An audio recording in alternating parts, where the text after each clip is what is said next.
আসসালামু আলাইকুম বন্ধুরা, আশা করি সকলে অনেক বেশি ভালো আছে। কিন্তু আমি বেশি ভালো নেই। এর কারণ হচ্ছে যে কি, আমি টিকটকে ঢুকলাম, টিকটকে ঢুকেও শুধু পাইতেছি থটস অফ বিল্লাল। ফেসবুকে ঢুকলাম, সেখানেও থটস অফ বিল্লাল। আসলে থটস অফ বিল্লালটা কি? থটস অফ বিল্লাল হয়তো একজন ভালো কন্টেন্ট ক্রিয়েটর, কিন্তু সকাল সকাল ঘুম থেকে উঠে তো আমি সব ধরনের ভিডিও দেখবো, কিন্তু সবখানে শুধুমাত্র একটাই ভিডিও, কি thoughts of Billal, thoughts of Billal, thoughts of Billal.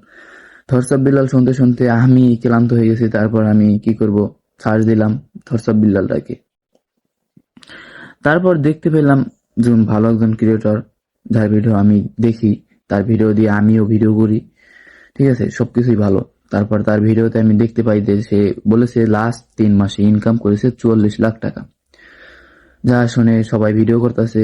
তারপর সে বলতেছে যে আমার এই ভিডিও দেখা যারা মানে ভিডিও করতেছে, মানে আমাকে কপি করতেছে, তাদেরকে আমি অনুপ্রেরণা বলবো না, তারা কি বলবো 44 লাখ টাকার লোভনীয়, মানে লোভ ভাববে। অনুপ্রেরণার আর এক নাম থটস অফ বিল্লাল ভাই। এই জন্যই আমি সকালে প্রতিদিন মাঠে হাঁটতে যাই, সারাদিন হাঁটতে পারি না। তো এর বলার পর তারে হয়তো অনেকে গালাগালি করে ভিডিও বানাচ্ছে। এটা নিয়েও সে একটা ভিডিও বানাচ্ছে, যেখানে বলেছে যে আমি এটা বলার পর আমাকে নিয়ে অনেকে গালাগালি করেছে, অনেকে অনেক কিছু বলেছে। যেটা সে বলেছে এটা হয়তো তাদের পারিবারিক শিক্ষা হবে, তো এরকম হয়তো তাদের নিজ নিজ থেকে বলতেছে। তো আমার কাছে এটাও ভালো লাগছে।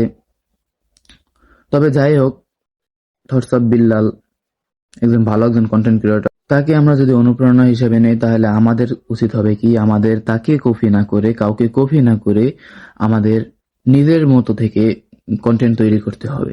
নিজের মতো করে কন্টেন্ট তৈরি করে আপলোড দিয়ে আমরা নিজেদের নিজে উন্নতি করব।